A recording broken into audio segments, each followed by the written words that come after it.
Hello guys and welcome to Skynomics academy. My name is Sunil Kumar Yadav और आज हम लोग बहुत ही शानदार तरीके से पार्ट नंबर 5 को डिस्कस करेंगे, थ्योरी ऑफ इनकम डिटर्मिनेशन, जिसमें हमने कल बताया था कि आज जो होगा वो हम फोकस करेंगे डेफिसिट डिमांड पर। किस पर भाई? डेफिसिट डिमांड पर। डेफिसिट डिमांड का मतलब होता है डिमांड में कमी होना। मतलब जब एग्रीगेट सप्लाई ज्यादा हो जाए एग्रीगेट डिमांड से, मतलब जितना लोग जो है वो चाह रहे हैं, मान लो उतना प्रोडक्ट अवेलेबल मार्केट में नहीं है। मान लो कि लोग चाह रहे हैं कि 10 पेंसिल को खरीदें, लेकिन मार्केट में कितना है भाई? 5 है। ठीक है, मतलब क्या है? डिमांड की। तो यहां पर एग्रीगेट सप्लाई कैसे हो जाएगा ज्यादा बड़ा? डेफिसिट डिमांड मतलब डिमांड में कमी है, तो मतलब सप्लाई ज्यादा है, मतलब लोग मांग कर रहे हैं 5 का, लेकिन अवेलेबल है कितना? 10। ठीक है, तो समझ में यहां पर आना चाहिए। इसको थोड़ा सा देखते हैं आगे नेक्स्ट में। सबसे पहले what do mean by deflationary gap? हमने बोला कि क्या होता है भाई, जो डेफिसिट डिमांड से क्या क्रिएट होता है? Deflationary gap. ठीक है, चलिए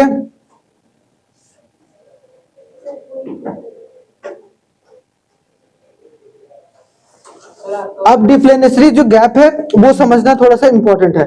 अब व्हेन द इनवॉलंटरी अनएम्प्लॉयमेंट, कल हमने बताया था ना what do you mean by involuntary unemployment भाई? काम करने को है नहीं बट करना चाहते हैं, मतलब काम करना चाह रहे हैं, काम नहीं है, तो इसका मतलब involuntary unemployment. In an economy there is a short fall of aggregate demand from the level of required to maintain the full employment. मतलब वहां पर डिमांड की कमी है। मतलब क्या? डिमांड की कमी का मतलब क्या? जब ये डिमांड की कमी हो जाती है, मतलब क्या है कि लोग डिमांड कर ही नहीं रहे भाई, तो लोग डिमांड कर ही नहीं रहे, this is a shortfall in the terms of deflationary gap, जिसके वजह से क्या क्रिएट होता है? Deflationary gap. And it leads to the fall in the price, जिसके वजह से बाद में चलकर जो है प्राइस को फॉल करना पड़ता है, ताकि जो डिमांड को है हम लोग बढ़ा सकें। ठीक है, तो ये तो डिफ्लेशनरी जो गैप होता है is equal to deficit demand. मतलब क्या? डिमांड में कमी। डिमांड में कमी का मतलब aggregate supply is greater than aggregate demand. ठीक है, ये बात याद रखना है। उसमें ये वाला जो डायग्राम है वो अपने आप में इंपॉर्टेंट है, वो समझना क्या है ये भाई इंपॉर्टेंट। अब हमने कल बताया था कि एक तो आपका इनकम वाला लाइन सबसे ऊपर जाता है, जिसको हम लोग क्या बोलते हैं? Aggregate supply. तो वहां पर हमने देखा था कि एग्रीगेट डिमांड का फॉर्मूला होता है C+I। ठीक है, टू सेक्टर इकोनॉमिक मॉडल में। और एग्रीगेट सप्लाई होता है C+S। ठीक है, C+S होता है भाई, aggregate demand is equal to C+S, या फिर हम लोग Y बोलते हैं। तो एग्रीगेट जो सप्लाई है, अच्छा यहाँ C+Y नहीं होगा, C+S होगा, या फिर Y भी हो सकता है। कैसे भाई? नहीं, Y नहीं होगा, Y नहीं होगा, C+S ही होगा। ठीक है, इज इक्वल टू Y होगा। क्लियर? तो यहां पर समझो ये हमारा क्या था? इनकम था। अब इनकम इतना था, हम इतना डिमांड कर रहे थे भाई, तो पहला इक्विलिब्रियम यहां पर आया, जहां पर aggregate demand aggregate supply equal हुआ। अब चूंकि ये क्या है भाई, हमारा इनकम बढ़ता चला गया, लेकिन डिमांड जो है वो क्या हो गया? कम हो गया। देख रहे हो? तो डिमांड कम हुआ है, देख रहे हो? डिमांड कम नहीं हुआ, डिमांड कम हुआ। डिमांड होना कितना चाहिए था? इतना, इक्विलिब्रियम होने के लिए।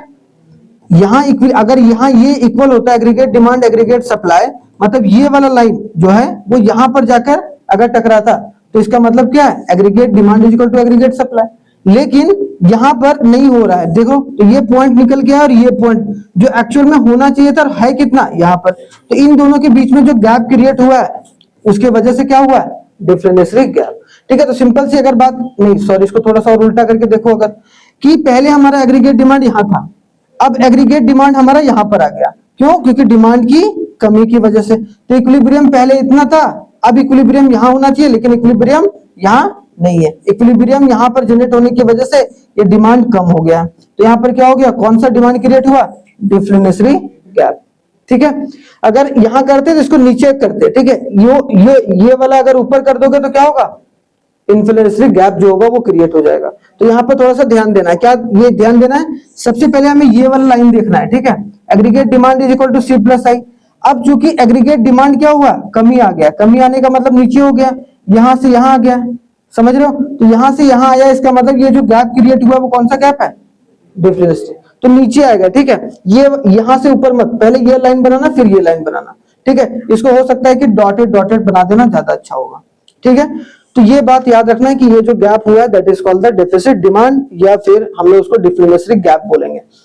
ठीक है, अब measures to correct the deficit demand, deficit demand को जो करेक्ट करने के लिए जो मेजर्स है वो क्या क्या लिया जाता है उसको, मतलब डिमांड कम है भाई, सिंपल सी बात है कि एग्रीगेट डिमांड जो है वो एक तरीके से कम है, सिंपल सी बात है इसका ये।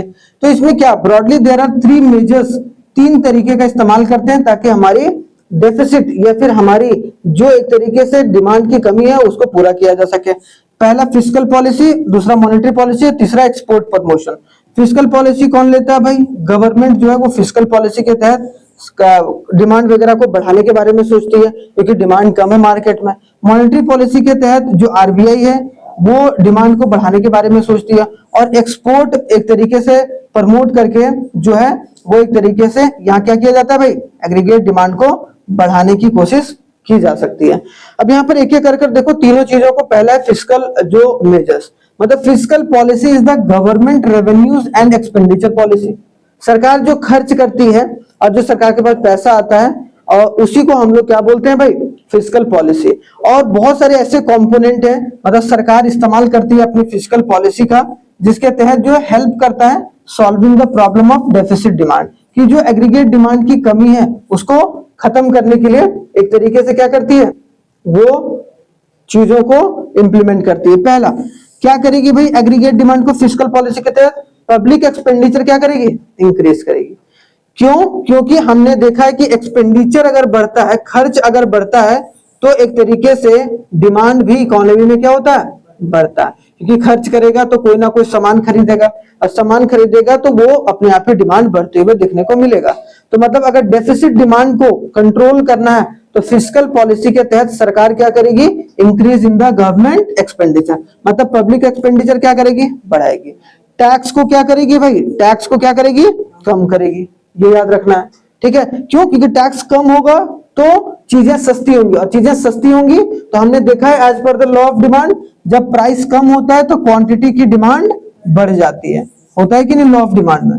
तो लॉ ऑफ डिमांड ये हमें एक तरीके से याद रखना है, जो कि इंपॉर्टेंट है। ठीक है, तो याद रखना है। आगे आते हैं, थर्ड जो है ट्रांसफर पेमेंट इंक्रीज करना होगा।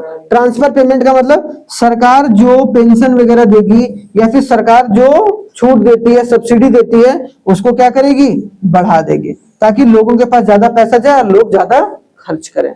ठीक है, तीसरा चौथा क्या है भाई, deficit financing, more use of the deficit financing to increase the flow of the money, कि भाई जो डेफिसिट फाइनेंसिंग है उसको, मतलब जो फाइनेंसिंग में कमी है उस कमी को पूरा करने के लिए हम उसके फाइनेंस को बढ़ाएंगे, ताकि जो चीजें हैं वो एक तरीके से फ्लो में आ सके। पब्लिक कर्जा क्या होगा भाई, repayment of public debt, public debt देंगे, कर्जा देंगे, ताकि हम हमारा जो है वो एक तरीके से बैलेंस स्थिति में आ सके और डिमांड जो है फिर से पनप सके।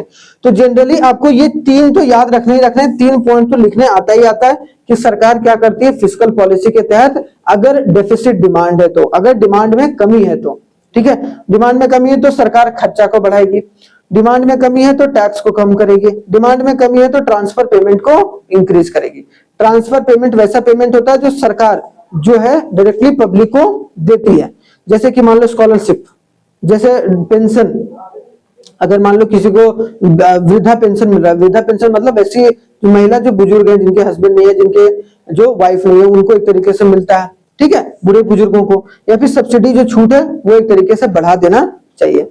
आगे आते हैं भाई मॉनेटरी पॉलिसी, हमने क्या बोला, एग्रीगेट जो डिमांड, सिंपल से बात याद रखना है कि एग्रीगेट डिमांड की कमी है तो डेफिसिट डिमांड है, डिमांड की कमी है, उसमें आरबीआई क्या करेगी। अब हमने पढ़ा है भाई आरबीआई के बहुत सारे टूल्स होते हैं, जैसे सीआरआर होता है, एसएलआर होता है ना, ओपन मार्केट ऑपरेशन होता है, वो सब सारी चीजें में हमने वहां पर देखा था भाई इन्फ्लेशन और डिफ्लेशन कैसे कंट्रोल होता है।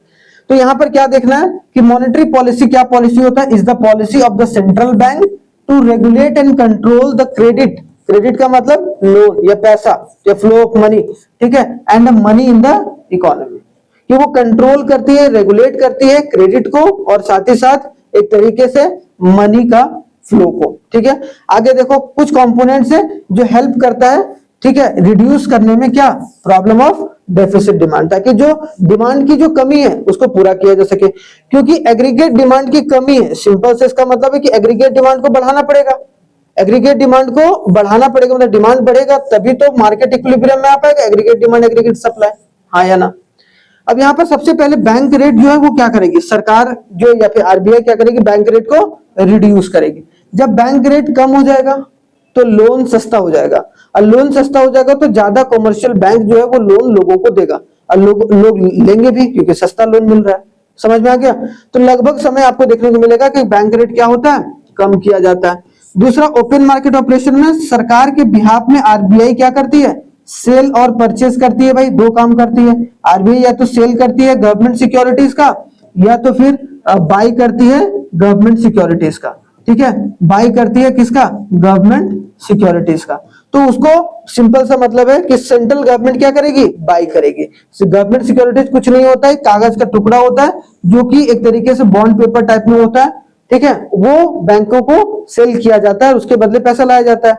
लेकिन यहाँ पर क्या है कि एक तरीके से पैसे की जरूरत है इकोनॉमी में, तो जरूरत है इकोनॉमी में, तो उससे वो पेपर खरीद लेगा और उसके बदले उसको पैसा दे देगा। Open market operation.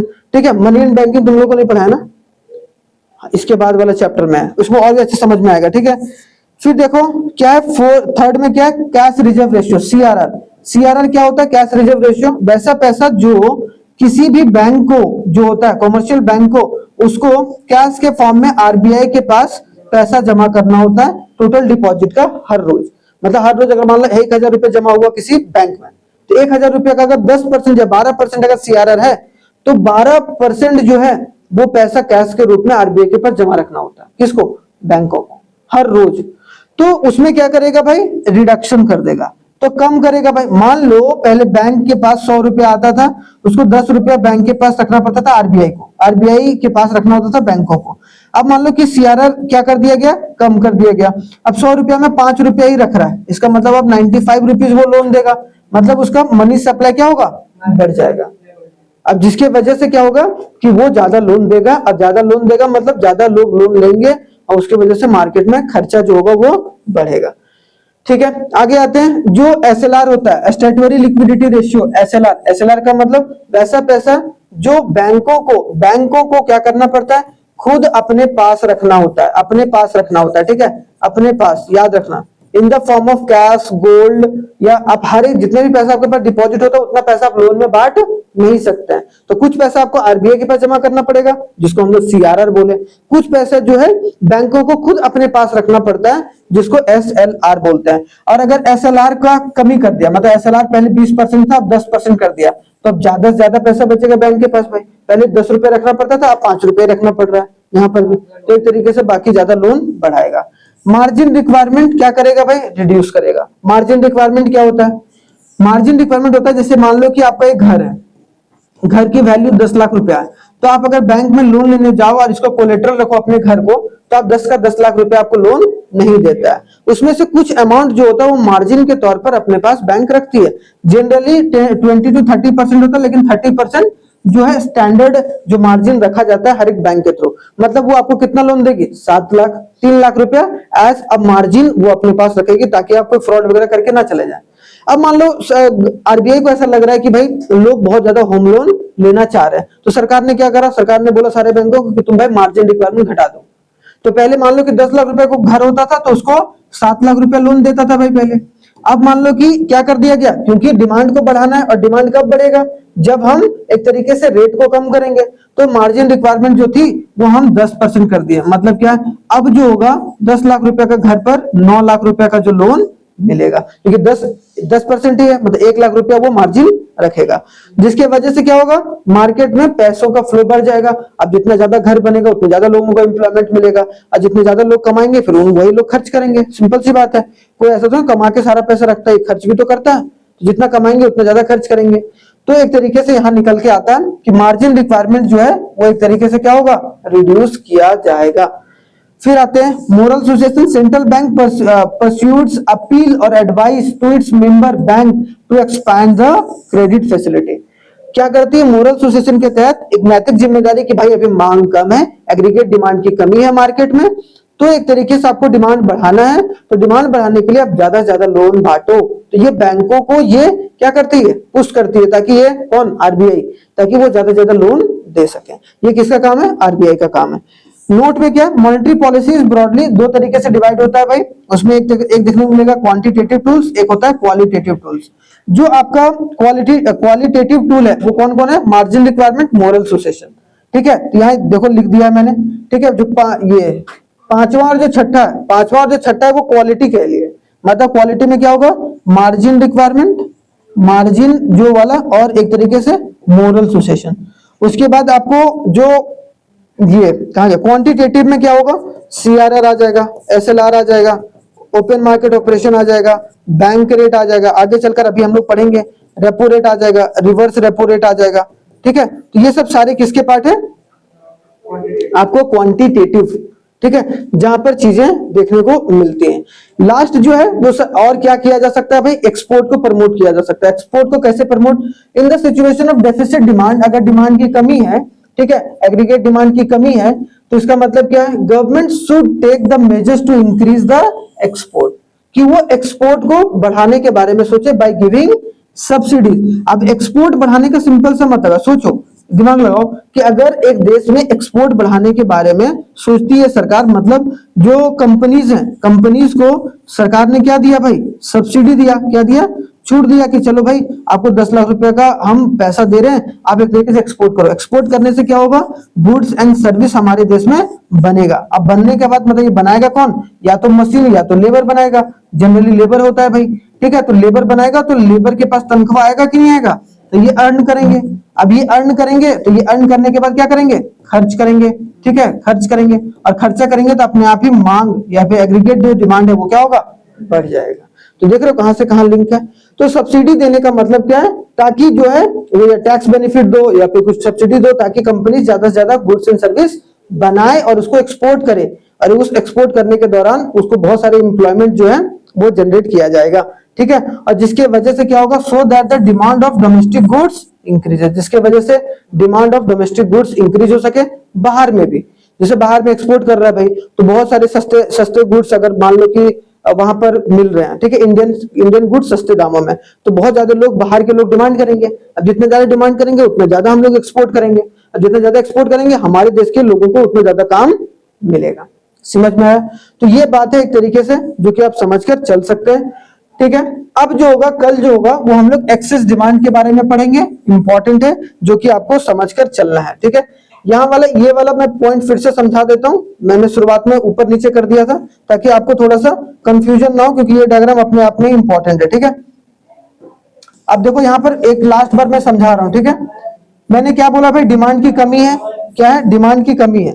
ये डायग्राम कैसे याद रखना, डिमांड की कमी का मतलब क्या, पहले ये हमारा क्या था, इनकम था, income is equal to C plus S और वाई, एग्रीगेट डिमांड जो होता है सी प्लस आई, और aggregate supply is equal to C plus S. ये इनकम हमेशा किसमें होता है, 45 डिग्री। पहले डिमांड हमारे पास कितना था, इतना था, मतलब डिमांड इतना चल रहा था, aggregate demand is equal to C plus I. अब चूंकि डिमांड कम हो गया है, तो डिमांड कम हुआ, इसका मतलब जो इक्विलिब्रियम जो दूसरा बना है वो यहाँ नीचे बन गया भाई, जिसके वजह से डिमांड इसी के नीचे बनना चाहिए था ना, अगर एक्चुअल बनना चाहिए था, लेकिन ये डिमांड जो है वो यहाँ से यहाँ डिमांड में कमी आ गया, तो इन दोनों के बीच में, इसीलिए देखो यहाँ पर इक्विलिब्रियम और इक्विलिब्रियम 1 है, देख रहे हो, और यहाँ पर एग्रीगेट डिमांड 1 है, यहाँ पर सी मतलब कंजम्पशन और एक तरीके से आपको इन्वेस्टमेंट देखने को मिलेगा। तो इसके बीच में, तो इसीलिए पहले ये लाइन बनाओगे, उसके बाद ये लाइन ऐसे क्रॉस करके फिर इसके बीच का जो गैप हुआ है उसको हम लोग क्या बोलेंगे, कि डिमांड पहले यहाँ होना चाहिए था, इक्विलिब्रियम लेवल पर यहाँ था, मतलब aggregate demand aggregate supply equilibrium स्थिति पर यहाँ था, और एक तरीके से अब कहाँ है भाई, अब नीचे है, मतलब क्या हो गया, अब डिमांड की कमी हो गई, मतलब क्या, एग्रीगेट डिमांड कम हो गया।